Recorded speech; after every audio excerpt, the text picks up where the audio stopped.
stick relentlessly turning at the nape of his neck, the victim would have collapsed.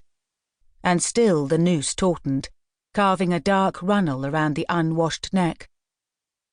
Finally, satisfied that his victim was dead, the assailant released the tension and stepped back. His hood was still pulled forward, masking his face. The only unforeseen complication was that fibres from his own jacket might be found lodged beneath the dead man's fingernails. It was the kind of detail that could lead to a conviction. He would have to get rid of his jacket. That was a nuisance because his wife was bound to notice, but he could not risk keeping it. He would have to find an identical replacement for the jacket or invent an excuse for its disappearance. Annoyed with himself for the oversight, he turned and slipped away along the glistening pavement. It had taken him less than a minute to become a killer. Chapter 1. Even though her marriage was a mistake, Anne had never intended to break her vows. It was not as if David was a bad husband. After all, he had done the right thing in offering to marry her as soon as he had learned she was pregnant. She was the one who had blundered by saying yes, but she had been 17 at the time, and scared. Even then she had known she did not love David, certainly not enough to want to spend the rest of her life with him. The thought of years stretching ahead of her, spending every night in bed with the same man, in married monotony, had made her cry when she was alone in her single bed in her parents' house. Only she had not been alone, not really, because there was a baby growing inside her. Besides, her parents had given her little choice, and at 17 she had not developed the strength of character to withstand their hectoring. "Of course I love him," she had lied to her mother, choosing to waive any possibility of future happiness rather than admit the humiliating truth that her affair with David had been thoughtless and meaningless. "In that case, we won't stand in your way.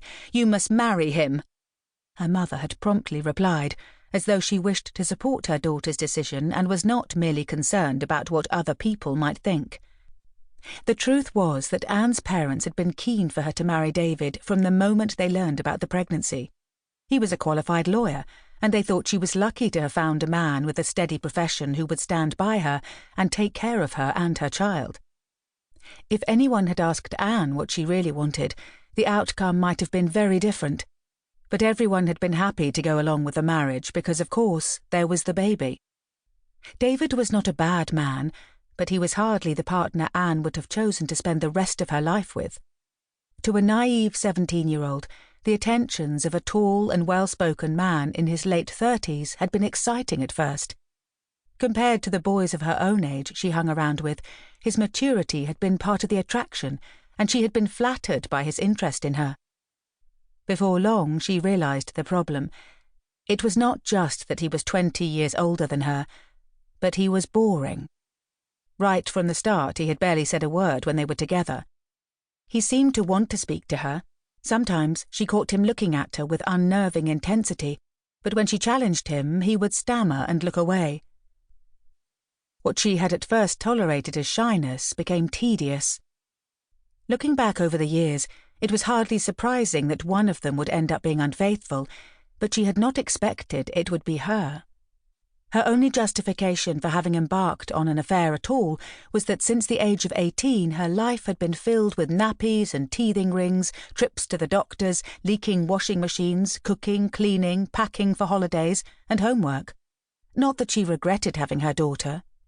Amy kept her busy and relentlessly cheerful, and her life could have been a lot worse. Perhaps nothing would have changed had she not met another man during the interval at her daughter's school concert. "Can I get you a drink?" She turned and saw a young man. He had neatly cropped fair hair and green-blue eyes that almost disappeared when he smiled, giving an impression that he did not take life seriously. She liked that about him instantly. Returning his smile, she was dismayed when he turned and vanished into the crowd. "Was it something I said?" she muttered. Considering she had not said a word to the man who had just approached her, she felt unreasonably disappointed as she began to make her way back to the auditorium. "Hey, you can't leave yet. Not now I've paid for this." The young man was back, with a pint in one hand and a glass of wine in the other, which he held out to her. He told her his name was Mark.